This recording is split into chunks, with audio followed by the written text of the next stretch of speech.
Cet après-midi, nous allons devoir analyser une question particulière, beaucoup plus profonde, comme est intitulée notre émission à la lumière de la parole. Vous êtes en Europe, vous êtes en Asie, vous êtes en Afrique. Vous nous suivez avec une attention assez particulière. Vous aimez ce que nous sommes en train de faire. Une manière pour vous, comme je ne cesserai de le dire, c'est de vous abonner ainsi que de partager le lien afin que les autres aient aussi l'information. Et voilà. Alors, nous parlons aujourd'hui sur une question épineuse. Nous analysons l'Église d'aujourd'hui encore, l'Église du temps de la fin, entre la loi et la grâce, parce qu'il y a un peu de tout dans l'Église aujourd'hui.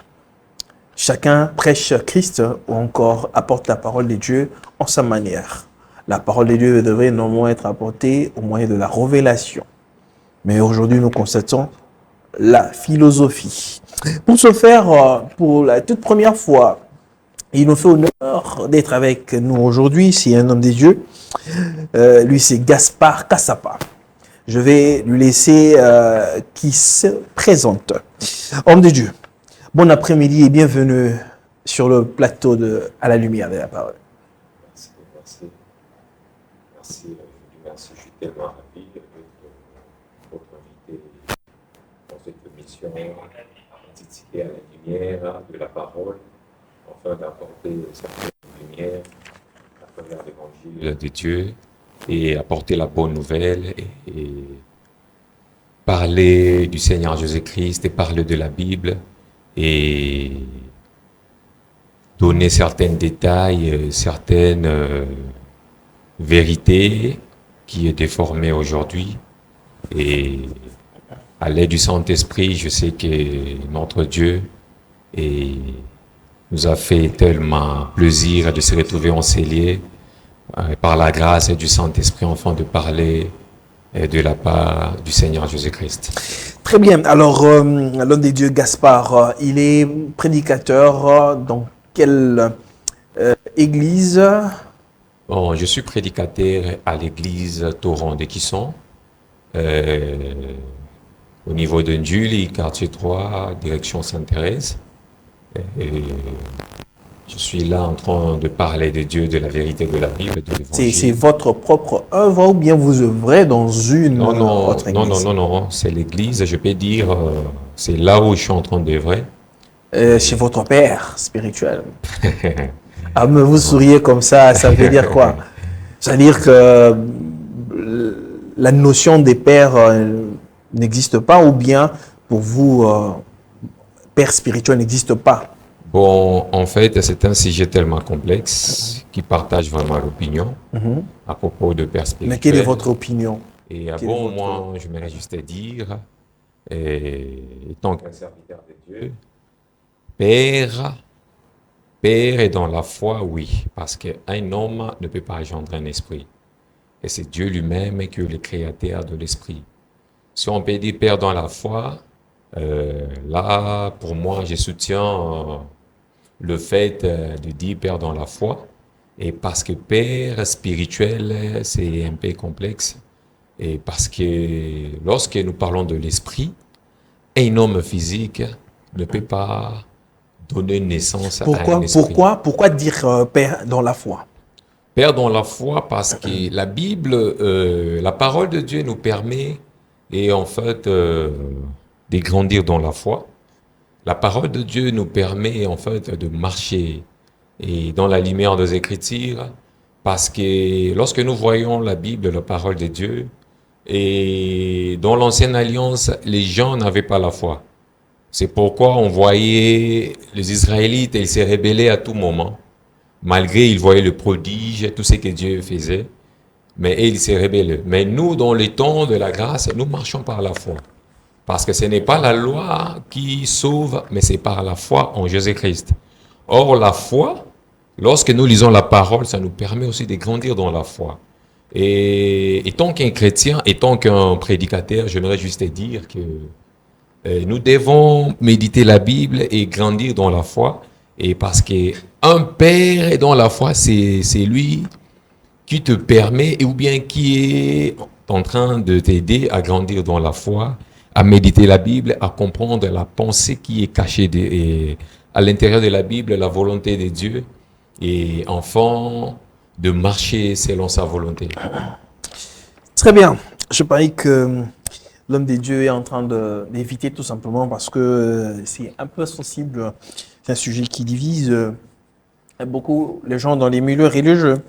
Comme je l'ai dit, nous parlons de l'Église du temps de la fin, entre la loi et la grâce. Nous analysons de manière froide cette question parce que il y a un peu de tout dans l'Église aujourd'hui. À la lumière de la parole, nous allons entrer en profondeur pour essayer de comprendre. Frère Gaspard, l'Église d'aujourd'hui, mais l'Église, moi j'appelle comme ça l'Église du temps de la fin, ou encore l'Église de Laodicée, prêche l'Église aujourd'hui. On prêche la loi ou bien la grâce? Bon, je voudrais juste te dire que l'église de Laodicée du temps de la fin, je peux dire qu'il y a un mélange de doctrines. Et il y a certaines personnes qui ne comprennent pas la grâce, il y a certaines personnes qui ne comprennent pas aussi la foi. Et en fait, l'église du temps de la fin, je peux dire, certaines sont conduites par l'égarement et ils ne comprennent pas véritablement qu'est-ce qu'est la foi et qu'est-ce qu'est la grâce. Et moi, j'aimerais dire, la Bible, premièrement, c'est la révélation. Nous devons comprendre la Bible par révélation. Et beaucoup lisent la Bible selon l'intelligence littéraire. C'est pourquoi beaucoup sont conduits dans l'égarement. Et pour clore et enfin pour dire aussi que l'église du temps de la fin, l'église de Laodicée, je peux dire, c'est l'accomplissement de la prophétie de la Bible que Christ avait dit, il y aura l'apostasie. L'apostasie, pourquoi? Parce que beaucoup de gens ont abandonné la foi, beaucoup de gens ont transformé le message de la grâce, le message est basé sur la loi. Donc aujourd'hui, l'Église, la majorité aujourd'hui d'Église prêche la loi et non la grâce. Beaucoup prêchent la loi, mais la loi est déformée. Ils ne comprennent pas le mystère de la loi. C'est pourquoi certaines personnes sont toujours condamnées par les enseignements de la loi des temps de l'ancienne alliance, sans se rendre compte que nous sommes déjà dans les temps de la grâce. Et aussi dans les temps de la grâce, il y a certaines personnes qui expliquent la grâce pas selon la révélation. Pour eux, ils disent que nous sommes dans les temps de la grâce, cela veut dire on ne peut rien forcer, Christ a déjà payé le prix, et nous, ce que nous devons faire, c'est vivre de la manière que nous avons besoin de vivre, parce que c'est la grâce de Christ et qui témoigne l'amour de Dieu, c'est la grâce du Christ et qui nous permet à être protégés, à être sauvés. Mais comme exemple, une personne me disait que non, frère, nous sommes dans les temps de la grâce. Cela veut dire je peux plus prier et je peux plus plutôt demander aussi pardon dans mes prières parce que Christ m'a déjà justifié. Or, c'est déformer le message de la grâce et c'est déformer la Bible. Et en fait, il y a des détails dedans dans l'enseignement de la loi et de la grâce, afin de permettre aux gens de différencier, de comprendre l'importance de la loi et l'importance de la grâce dans la nouvelle alliance. Parce que la loi, lorsque nous entrons, nous voyons la loi, il y a 3 dimensions de la loi. C'est ici beaucoup de gens se perdent. Il y a 3 dimensions de la loi. Parce que lorsque Dieu a donné le Torah à Moïse, le Torah englobe tous les 5 premiers livres. Le livre de Genèse, Exode, nous voyons Lévitique, Nombre, Deutéronome, qui englobe toutes les lois. Loi morale, qui parle de 10 commandements. Loi cérémoniale, qui parle de pratiques et de rites qui étaient liés au tabernacle, au sacerdoce lévite.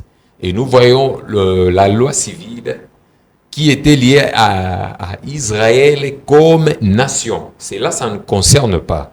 Et en fait, j'aimerais juste dire, lorsque nous voyons la Bible, et il y a certains détails, il y a certains versets, et lorsque nous les lisons, conduits par l'intelligence humaine, on peut dire qu'il y a contradiction. Or, au contraire, il n'y a pas contradiction. Parce que la Bible, c'est complète.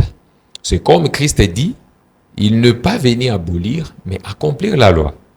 Et Christ parlait de la loi morale, le 10 commandements, qui ne plus gravé sur le pierre. Maintenant, et par le Saint-Esprit, la loi morale devient maintenant au fond de nous, à l'intérieur de nos cœurs. Et maintenant, Christ dit, vous avez appris que si tu prends la femme de ton prochain, tu commets l'adultère. Mais moi, je vous dis, même si tu penses, tu commets déjà l'adultère. Or, dans les temps de la grâce, la loi morale, Christ n'a pas enlevé la loi morale. Il a juste perfectionné la loi morale. Et maintenant, la loi morale est gravée au fond de nos cœurs, les 10 commandements. Parce que la loi morale, avant l'existence de la loi morale, lorsque nous voyons, et le patriarche dans les temps, je peux dire, et dans l'Ancienne Alliance, le patriarche dans l'Ancien Testament, d'autres agissaient par révélation. Comment expliquer que Joseph savait que si tu prends la femme de ton prochain, c'est commettre l'adultère? Comment Joseph savait? C'était par révélation. Et pour faire comprendre qu'il y a différents types de lois. Alors, comme il y a différents types de lois, je ne vous interromps pas, frère Gaspard. D'abord, on aimerait comprendre, parce que je vais arriver à Jésus, la loi, en réalité, c'est quoi?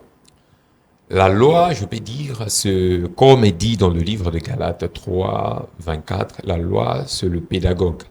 Lorsque nous parlons le pédagogue, c'est comme le tuteur qui nous permet de révéler nos péchés, nos incapacités, de corriger. Parce que c'est le pédagogue qui nous a amenés vers Christ. Parce que Christ, c'est la finalité. Je peux dire, c'était comme le règlement d'ordre intérieur. Et parce que je peux dire, peut-être beaucoup de gens seront scandalisés d'écouter ça. Et la grâce a existé avant la loi. Alors, comment ça, la grâce a existé avant la loi? Et par là, maintenant, je voulais revenir au Seigneur Jésus-Christ. Jésus-Christ a-t-il introduit la grâce ou bien il est venu dans la loi, il est parti dans la loi? Bon, le problème, il faut comprendre, comme nous venons de le dire, la Bible, c'est l'ensemble de la révélation.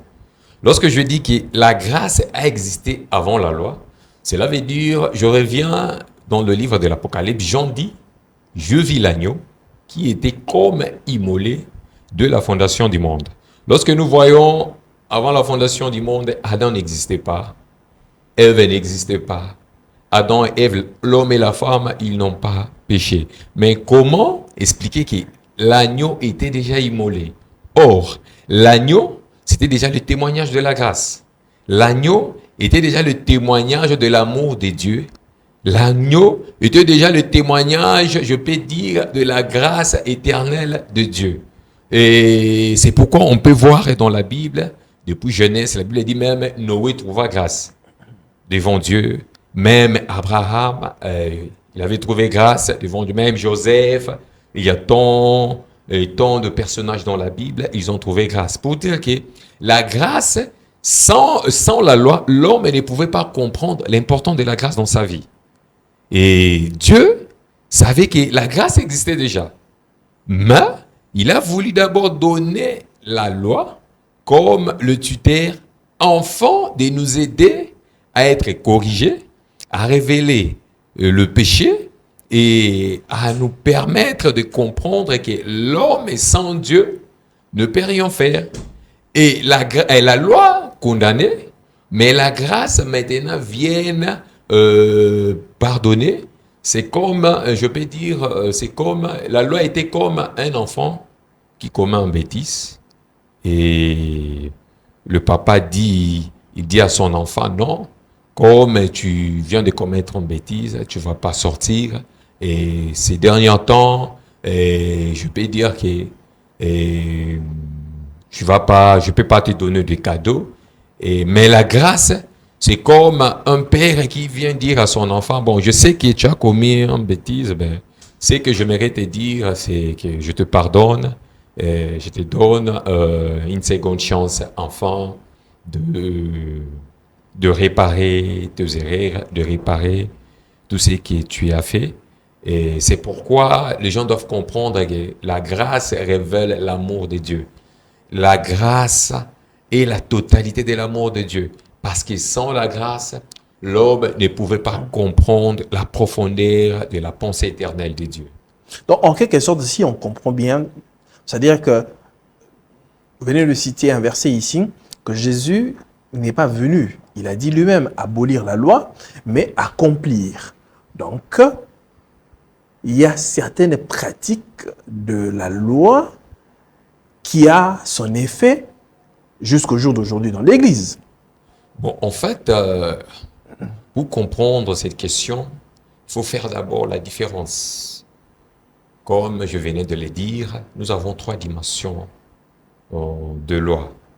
Loi morale, les 10 commandements, et loi cérémonielle, c'est qui liait toute le pratique, le rite, le tabernacle, et la loi civile qui concernait Israël comme une nation. Lorsque Christ dit « je ne suis pas venu abolir, mais je suis venu accomplir », Christ parlait de la loi morale, les 10 commandements. Juste les 10 commandements. Les 10 commandements, perfectionner les 10 commandements.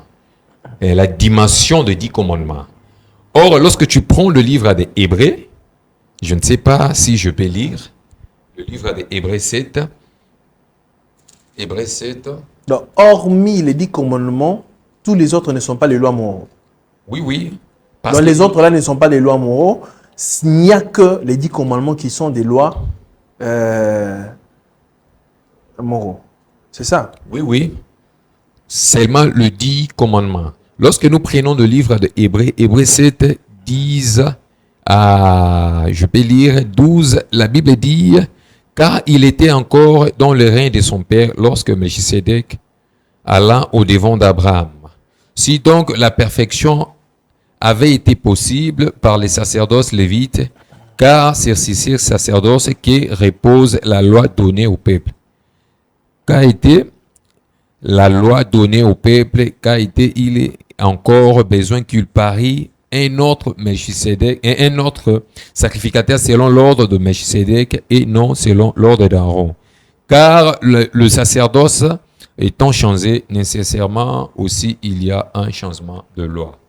Lorsque nous voyons ces deux passages de Hébreux et ce que Christ avait dit, je peux dire, lorsque nous pensons, étant que des humains, on peut dire qu'il y a contradiction. Comment Christ dit qu'il ne pas venir abolir la loi, mais Hébreux dit il y a changement de loi. Il y a contradiction? Non, il n'y a pas contradiction. Parce que Hébreux parlait de loi cérémoniale. Parler de loi cérémoniale, pourquoi? Parce que dans la loi cérémoniale, on voyait le sacrifice des boucs, le sacrifice des taureaux, on voyait la purification, l'organisation de tabernacle, les rituels et tout ce que nous pouvons voir, payer la dîme, toutes choses qu'on voyait qui étaient liées aux lois cérémoniales. Or que toutes ces choses, c'était l'ombre du Seigneur Jésus-Christ. Or que lorsque Christ est apparu, maintenant, il n'est plus question de la sacerdoce lévite. Nous vivons maintenant dans la sacerdoce de Melchisédek. Christ, il est souverain sacrificateur, en même temps sacrifice. Sacrifice qui remplace tout le sacrifice qui est représenté dans les temps de Lévite. Maintenant, la purification, c'est le baptême que nous voyons aujourd'hui.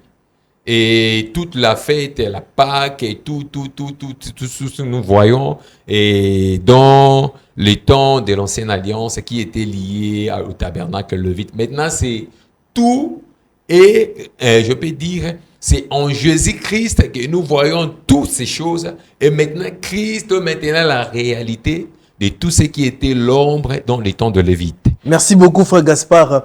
Je vais prendre un élément parce que c'est très intéressant. Je trouve cette émission très riche. Vous venez de dire un élément, quelque chose de très capital. Vous avez dit que, c'est-à-dire qu'il n'y a que les 10 commandements qui sont les lois moraux.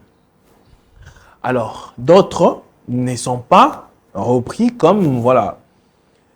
Prenons ce que l'Ancien Testament, j'oublie un peu le verset où il est dit, si un homme arrivait à connaître une femme et arrivait à déflorer une femme, c'est-à-dire que cet homme-là doit épouser. C'était comme une obligation d'épouser cette femme. Mais aujourd'hui, on en voit, c'est-à-dire qu'il y a même des serviteurs de Dieu, il y a des gens, c'est-à-dire qu'il y a tant de réalités, un chrétien qui déflore qu'une fille, mais qui ne l'épouse pas. Mais après, il va aller épouser une autre femme. Pourquoi est-ce qu'on n'applique pas cette loi-là aujourd'hui pour faire respecter la parole de Dieu? C'est aussi une portion de la parole de Dieu. Bon, en fait, moi, j'aimerais juste dire que la Bible est tellement vaste. Et comme beaucoup de gens interprètent la grâce, et cela veut dire ils sont autorisés à vivre comme tout le monde. Or, c'est faux. Christ, comme je viens de le dire, Christ, il est la totalité de la loi. Les gens qui disent que non, qui vivent dans ce genre de vie que tu as défloré une sœur et puis tu pars épouser une autre sœur, je peux dire c'est juste que l'esprit de l'égarement. Les gens ne comprennent pas. Parce que lorsqu'une personne est habitée réellement par l'esprit du Seigneur Jésus-Christ, le Saint-Esprit, automatiquement, l'esprit de Dieu rend témoignage de la vie du Christ. La vie du Christ, c'est ce qui était lié dans certaines pratiques de loi. Et comme je peux dire aussi que dans la Nouvelle Alliance, quelqu'un qui est réellement habité par le Saint-Esprit, lorsque quelqu'un est réellement habité par le Saint-Esprit, ne peut pas vivre dans l'égarement, sous prétexte de dire que non, nous sommes dans les temps de la grâce. Ce n'est pas comme dans les temps anciens, tu peux déflorer une fille et puis aller épouser une autre. Mais quelqu'un qui est réellement habité par le Saint-Esprit, c'est quelqu'un qui, je peux dire que Christ va graver ses lois dans son cœur. Parce que Christ a dit, je vais graver maintenant mes lois dans leur cœur. Or, lorsque les lois est gravées dans nos cœurs, c'est le Saint-Esprit maintenant qui va nous conduire. Ouais, frère Gaspard, sans vous interrompre, entre Christ et les apôtres, qui ont introduit la grâce? Entre Christ et les apôtres, je peux dire, c'est Jésus-Christ qui a introduit la grâce. Parce que c'est Christ, comme je viens de dire ici, c'est Jésus-Christ qui est le commencement de la grâce. Parce que l'agneau, c'est la grâce. L'agneau, c'est le témoignage de la grâce. Or, c'est Christ qui a ouvert la grâce. Et cela a permis aux apôtres de continuer. La naissance de Jésus-Christ introduisait la grâce. Oui, oui. Donc, ça veut dire que la présence de Christ sur la terre, c'était déjà le temps de la grâce. Ça mettait fin au temps on mettait fin à la loi. Bon, pour bien expliquer, Christ est né au temps de la loi. Oui. Christ est né au temps de la loi. Et Christ a prêché aussi au temps de la loi. Au temps de la loi. Il a prêché aussi au temps de la loi. Mais lui-même, il était la représentation de la grâce au temps de la loi. C'est pourquoi il n'était pas lié aux lois mosaïques. Mais il n'a pas introduit la grâce. Il était déjà l'introduction de la grâce par ses enseignements. Il est né au temps de la loi, mais il était déjà l'introduction de la grâce par ses enseignements. Imaginez comme l'exemple de la femme adultère. Le pharisien a pris la femme adultère. Tout le monde qui était tout autour des pharisiens voulait lapider la femme adultère. Mais Christ, qu'est-ce qu'il avait dit?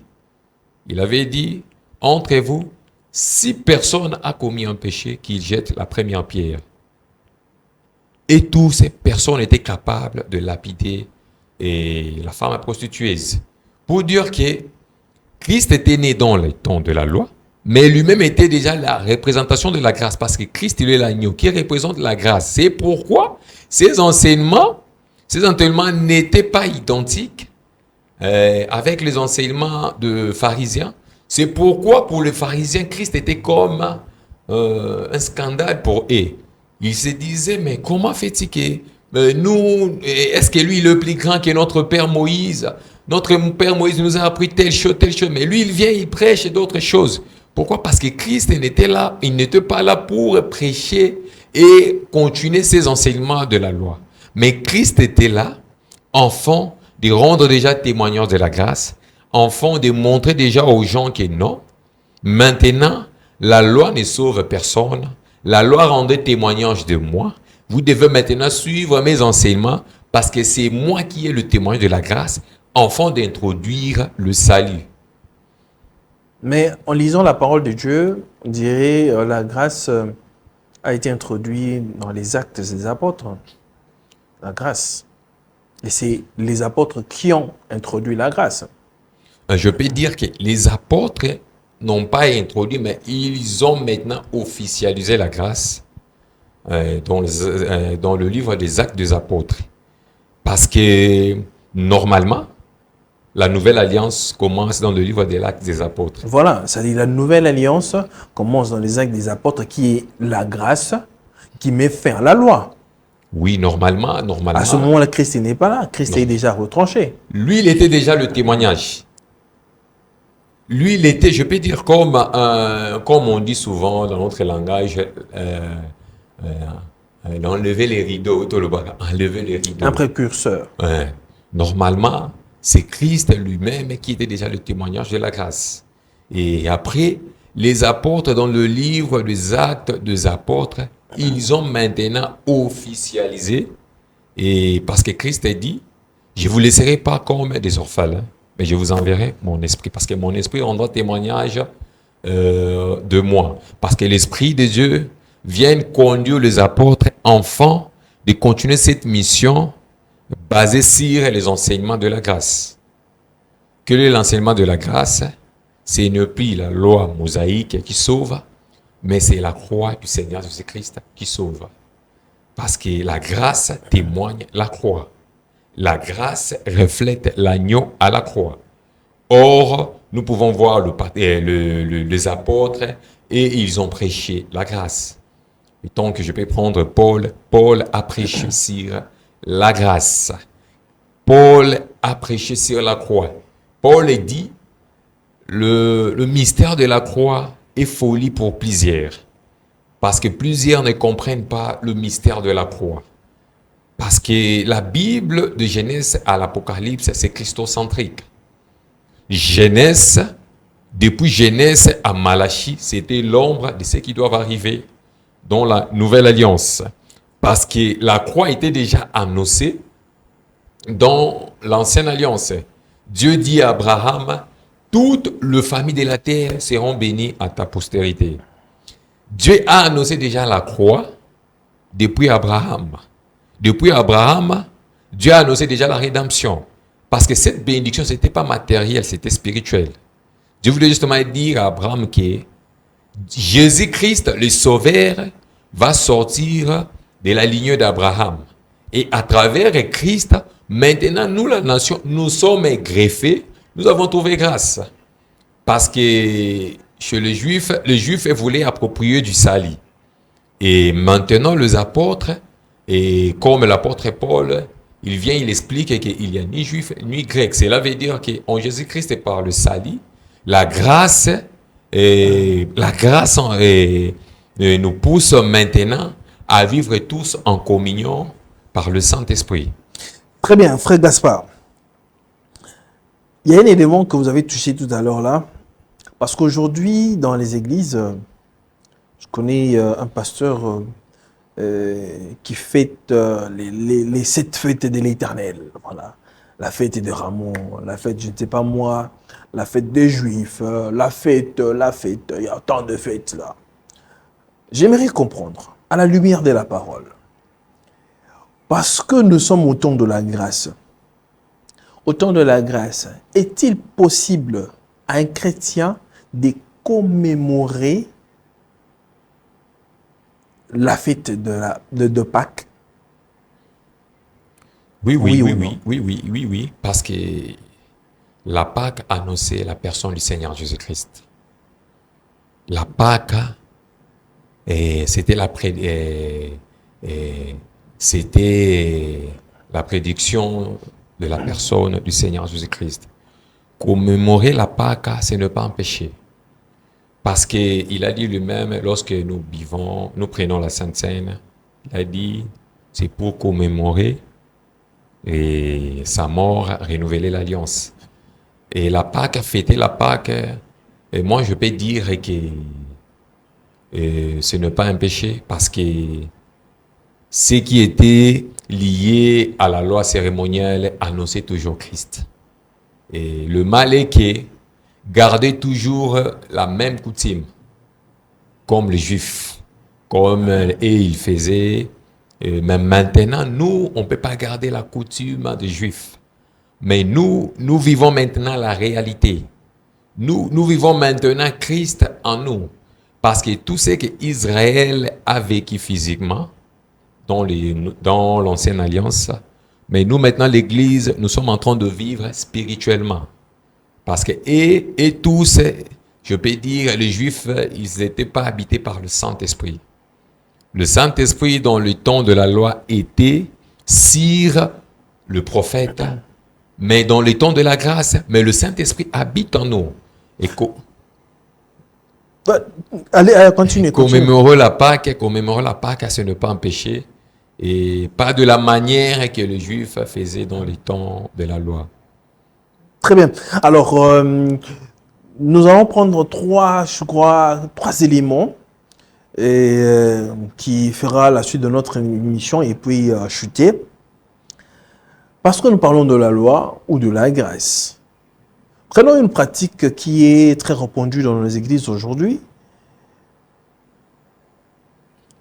qui tire aussi son fondement dans les Saintes Écritures, ou qui est vraiment soutenu par les pasteurs. La notion de l'offrande, des offrandes, puis de la dîme.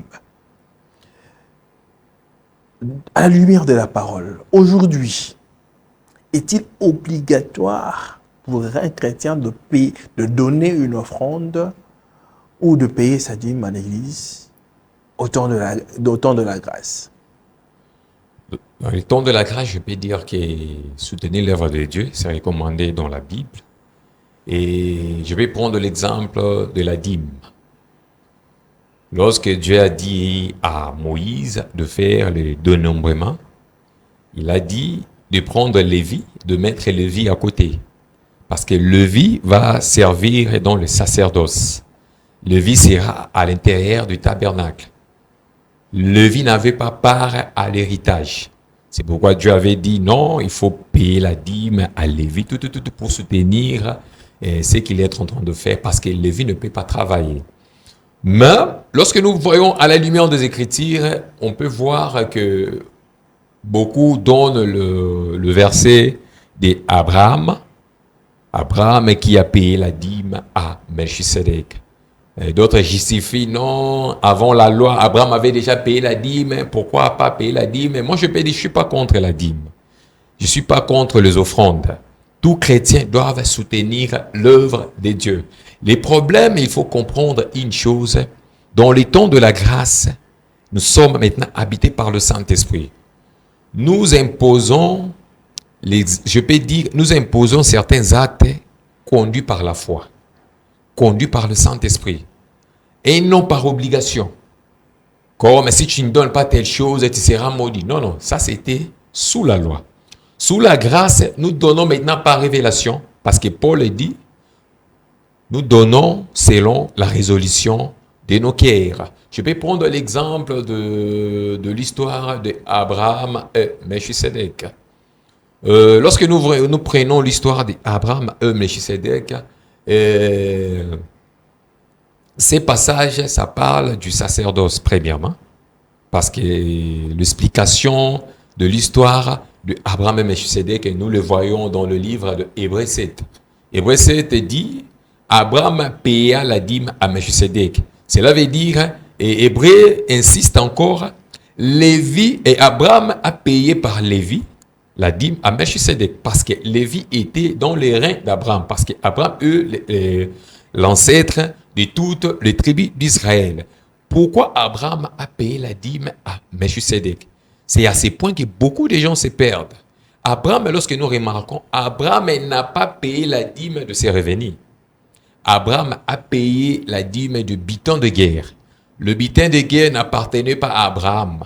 Lorsque Abraham est sorti vainqueur, il a récupéré tout le butin, il a récupéré tous les hommes qui étaient en captivité. Même le roi de Sodome a dit à Abraham, si tu peux prendre tout le butin, toute la richesse, et puis donner toutes ces personnes-là qui étaient en captivité. Mais Abraham avait refusé. Et après, la Bible dit, Abraham a pris le 1/10 à donner. Mais pourquoi il a donné à Melchisedec le 1/10 de butin de guerre? C'était juste un signe par révélation de reconnaître que la victoire vient de Dieu. Et c'est aussi un signe de reconnaître que Melchisedec, c'est un sacerdoce éternel et impérissable. Et Hébreu dit, l'inférieur est béni par le supérieur. Qui est l'inférieur? C'est Lévi. Qui est le supérieur? C'est Melchisedec. Or, Lévi a reconnu prophétiquement que Melchisedec, c'est un sacerdoce éternel. Parce que Christ ne vient pas de Lévi, Christ vient de Juda. Juda, ça parle de la royauté, du royaume de ciel. Nous allons remarquer qu'à son tour, Melchisedec donna à Abraham le pain et le vin. Ça annonçait déjà le Saint-Saint. Or, le pain et le vin, c'est déjà l'image de la communion. La communion qui témoigne déjà la grâce. Melchisedec, il est roi du Salem. Salem, c'est l'ancienne appellation de Jérusalem, ville de paix. Or, la grâce amène la paix. Quelqu'un qui est déjà habité par le Saint-Esprit, conduit par la grâce, parce que nous sommes liés maintenant dans la sacerdoce de Melchisedec, dans l'ordre de la sacerdoce de Melchisedec, parce que Christ est le souverain sacrificateur, en même temps sacrifice. Et nous sommes le sacrificateur. Automatiquement, tout acte que nous imposons, même la dîme, dans les temps de la grâce, même les offrandes, nous devons donner par la foi. Et non par obligation, par menace, que si tu ne donnes pas, tu seras maudit, et regarde telle personne dans la Bible. Non. Quand ça devient une menace, là, ça devient la loi. Là, ça devient la loi.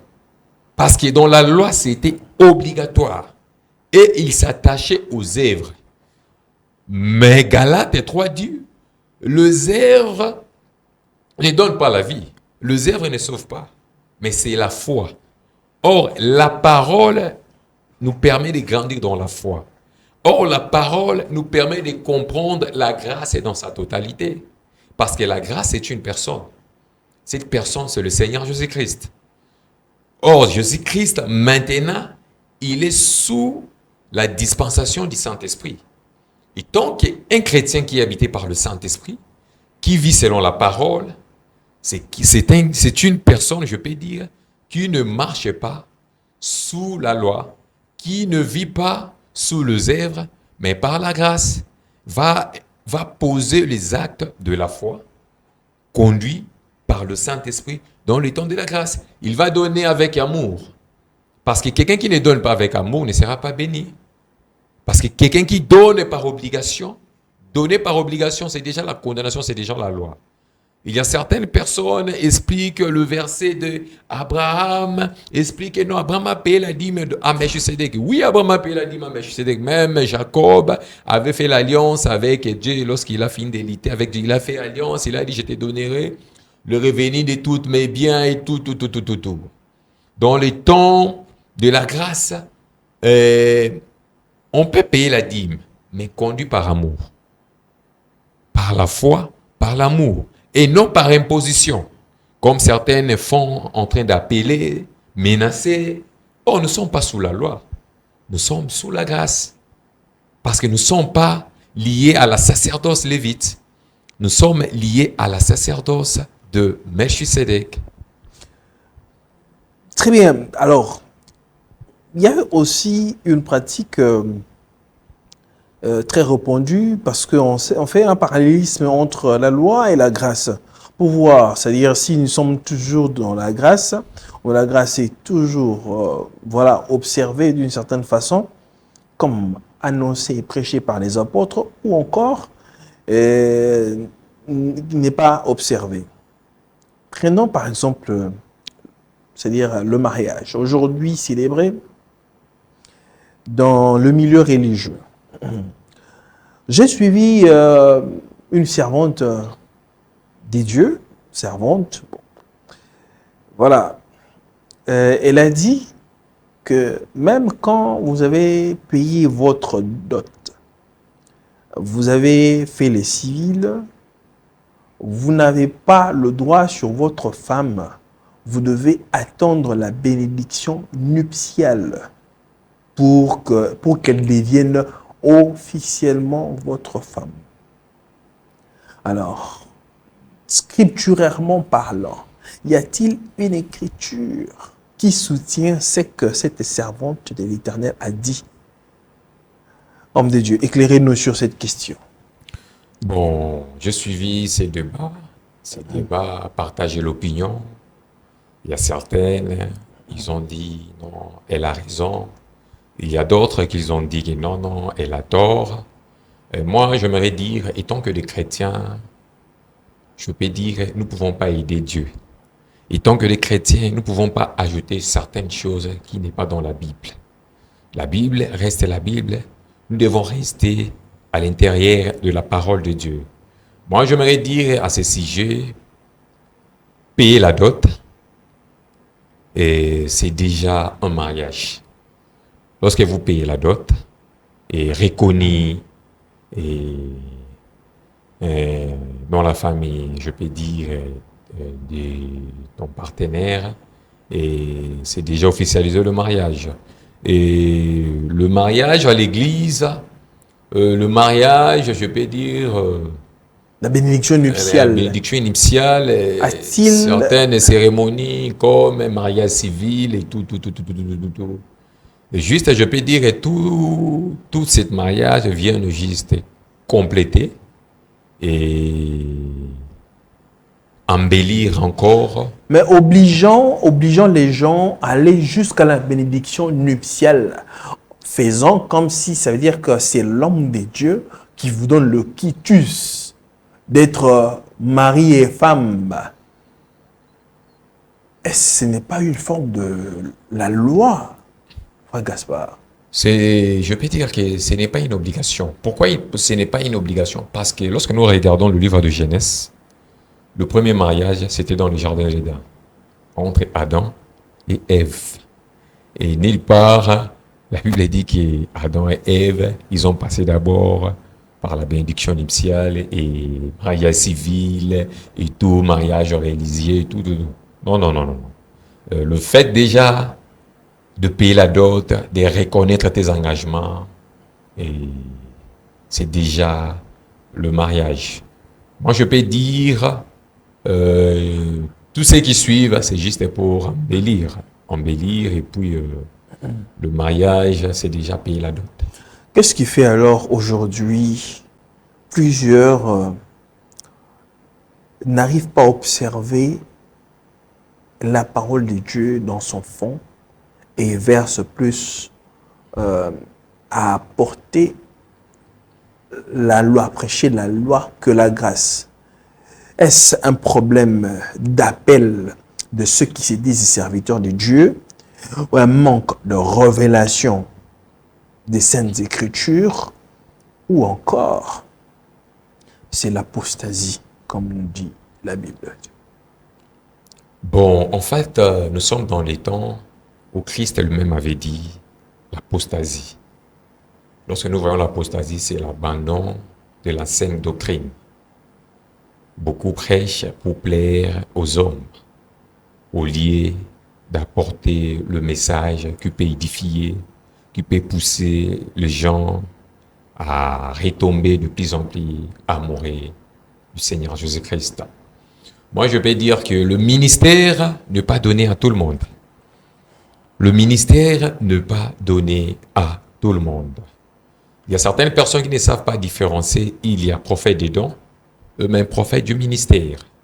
C'est pourquoi vous allez voir plusieurs personnes se lancer dans le ministère. Non, je suis un prédicateur. Certaines personnes allaient étudier la théologie parce que je parle un bon français, je suis intelligent, je peux prêcher, tout. Et Dieu, lorsqu'il appelle dans le ministère, c'est lui-même qui va confirmer par le Saint-Esprit. Et Dieu, lorsqu'il appelle, il donne la provision. Et lorsqu'il donne la provision, et lui-même va faire quoi? Il va encore t'accompagner dans ton ministère. Moi, je peux dire que ces prédicateurs aujourd'hui qui déforment l'évangile, certaines et qui prêchent la Bible, et qui prêchent la loi, qui déforment la loi, qui déforment la grâce, et moi, je peux dire, c'est peut-être l'ignorance, ou bien c'est juste, comme la Bible avait dit, l'accomplissement de la prophétie de l'apostasie. Et parce que quelqu'un qui prêche la parole de Dieu est conduit par le Saint-Esprit. Parce que le Saint-Esprit ne donne pas l'esprit de la timidité. Le Saint-Esprit aussi nous conduit dans la révélation de comprendre à la lumière des Écritures. Parce que le Saint-Esprit nous permet premièrement de comprendre la Bible dans l'aspect spirituel. Parce que lorsque nous comprenons la Bible dans l'aspect spirituel, c'est la clé qui va nous permettre de comprendre de quel temps nous sommes, de comprendre qu'est-ce qu'est la grâce et qu'est-ce qu'est la loi. Lorsque une personne ou bien un serviteur de Dieu qui n'est pas conduit par le Saint-Esprit, c'est pourquoi nous voyons l'apostasie, nous voyons certaines personnes en train de déformer l'écriture, l'évangile, et ça fait souvent mal de voir certaines personnes prêcher les gens, à pousser les gens à suivre la vie sociale à la place de suivre le Seigneur Jésus-Christ. Dans ces temps de la fin, l'église de Laodicée, et dans ces temps de la grâce, un vrai prédicateur, c'est celui qui conduit les gens à garder les ordonnances de Dieu, ces ordonnances qui étaient liées dans les 10 commandements, la loi liée aux 10 commandements, et qui va aussi conduire le peuple de Dieu à comprendre que la loi cérémoniale était accomplie par le Seigneur Jésus-Christ, parce que lui qui représentait la totalité de la loi cérémoniale, et la loi civile, ça concerne Israël comme nation, ça ne concerne pas l'Église. Et pour finir, j'aimerais dire que lire la Bible, tout le monde peut lire la Bible. Mais c'est le Saint-Esprit qui nous permet de comprendre à la lumière des Écritures la pensée de Dieu, à différencier le temps de Dieu, à différencier aussi le moment de la loi, de la grâce, à comprendre que dans les temps de la grâce, maintenant les 10 commandements qui représentent toutes ces lois moraux est gravé maintenant au fond de nos cœurs. Très bien, mesdames et messieurs, vous qui nous suivez, je vous dis un grand merci de votre accompagnement.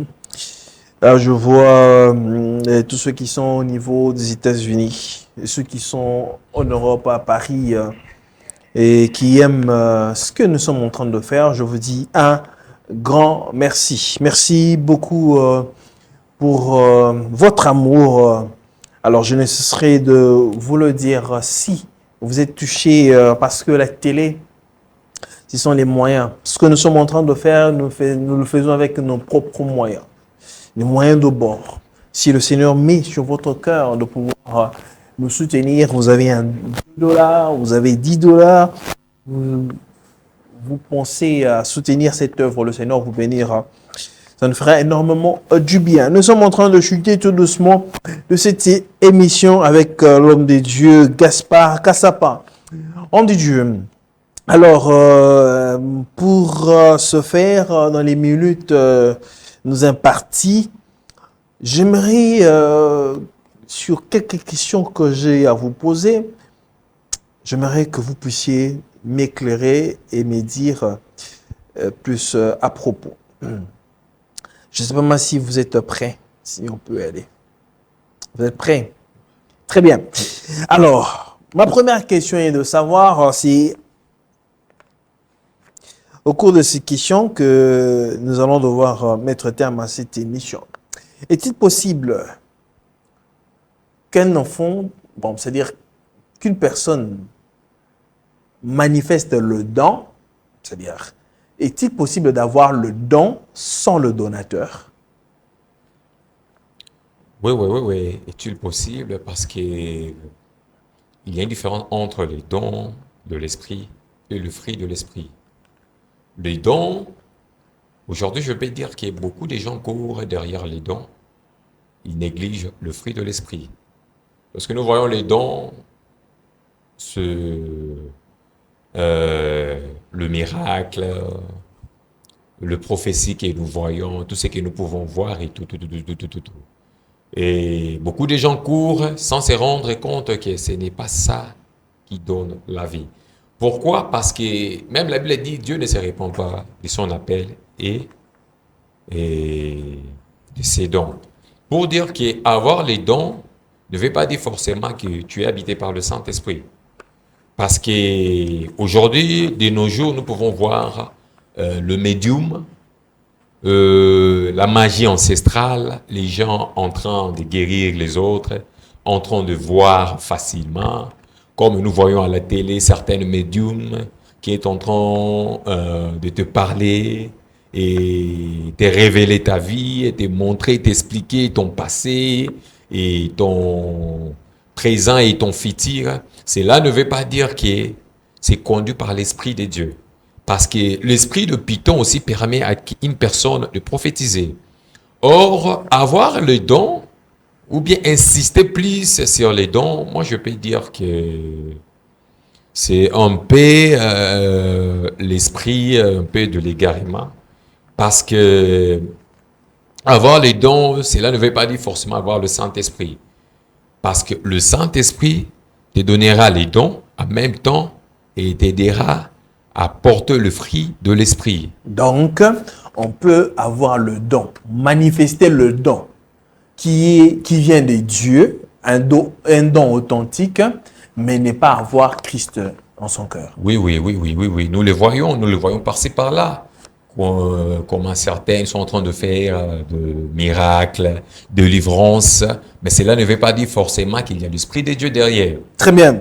Alors, frère Gaspard, parce que les avis sont un peu partagés. Dans l'Église aujourd'hui, beaucoup, des milliers de personnes qui suivent cette émission avec attention voudraient avoir une réponse de manière succincte, qui viendra de vous. Christ, quand il revient pour prendre son église épouse, il revient pour prendre tous les habitants de la terre ou bien seulement ceux qu'il a prédestinés.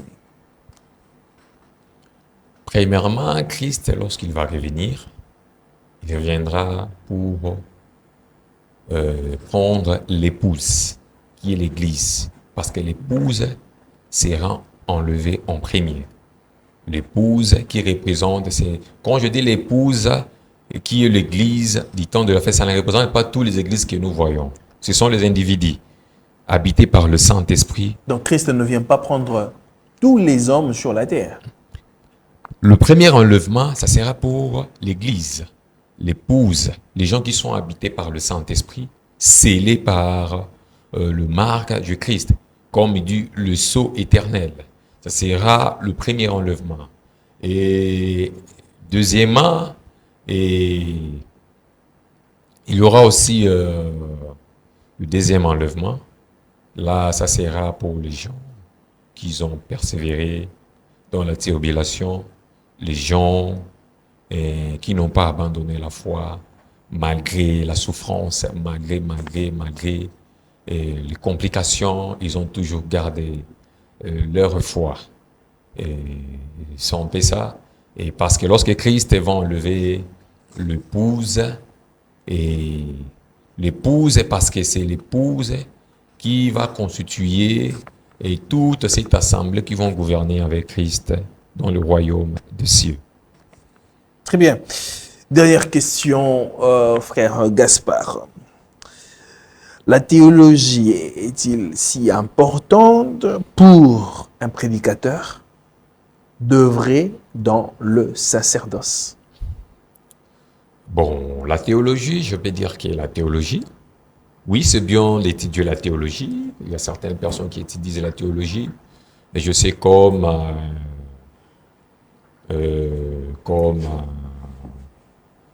euh, excusez-moi de citer son nom, Barbara Kanam.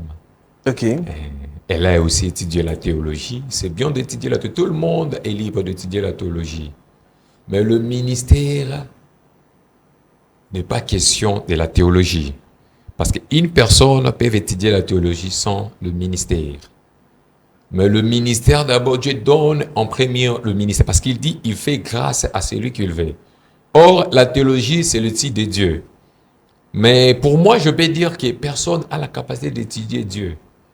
Parce que Dieu, il est tellement vaste. Personne ne peut contenir Dieu, ni même décrire Dieu. Dieu, je peux dire, c'est le créateur incréé. L'omniscient, l'omnipotent, l'omniprésent, et l'omniprésent plutôt. Et tant que le créateur incréé, une créature ne peut pas étudier son créateur. C'est carrément impossible. Cela veut dire, le ministère, c'est d'abord la confirmation par le Saint-Esprit. Parce que la théologie, tu peux étudier. C'est pour nous voyons beaucoup de gens, ils prêchent, ils enseignent la Bible. Oui, ils enseignent la Bible, mais certaines personnes ne sont pas trop dans la révélation. Ils sont trop dans la littérature. Ils enseignent la Bible littéralement, sans révélation. Mais premièrement, c'est le Saint-Esprit. Parce que la Bible dit, Dieu ne nous a pas donné l'esprit de la timidité. Or, le Saint-Esprit en nous nous permet de comprendre la pensée de Dieu, nous permet de comprendre la révélation. Tu peux étudier la théologie. Sans le Saint-Esprit, ça sera impossible de comprendre la pensée de Dieu. Parce que la Bible, premièrement, c'est spirituel. Il y a des détails, de messages codés dans la Bible qui demandent le Saint-Esprit et non la théologie. Merci beaucoup, frère Gaspard. Il y a beaucoup de choses à dire, mais nous sommes pris par le temps. C'est une première sur notre plateau. En une minute, pour les téléspectateurs qui vous ont suivi, où est-ce qu'on peut vous joindre? Comment on peut vous joindre si les gens ont besoin de vous avoir? Bon, mon numéro est le plus 243 81 57 87 026 et je suis sur TikTok, Gaspard Ministry. Sur TikTok, si vous tapez Gaspard Ministry, et sur Facebook aussi.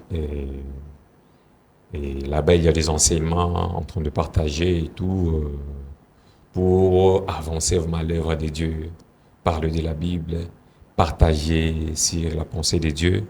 Et à ceux qui sont en train de me suivre, et nous sommes dans un temps à laquelle nous devons vraiment prêcher la parole, et la parole sans mélange, prêcher la vérité, présenter la croix du Seigneur Jésus-Christ, et parler de la Bible, et préparer le cœur des gens vers le retour du Seigneur Jésus-Christ. Et c'est bien bon de parler de la Bible, parler des développements personnels, parler de la vie sociale, comme je vois souvent les gens prêchent, le mariage, visa, voyage, c'est bien de parler de toutes ces choses, mais la première des choses, c'est chercher le royaume de Dieu. Merci beaucoup, frère Gaspard. Je parie que le Seigneur nous fera grâce pour se retrouver prochainement et parler sur la parole. Mesdames et messieurs, c'est ici que nous mettons terme à cette émission. Vous avez été trop nombreux à devoir nous suivre. Je vous dis un grand merci. Et soutenez-nous par vos prières, la manière dont le Seigneur vous conduit. Pour ce faire, on se retrouve très prochainement. Que la paix soit avec vous et que Dieu bénisse. Au revoir.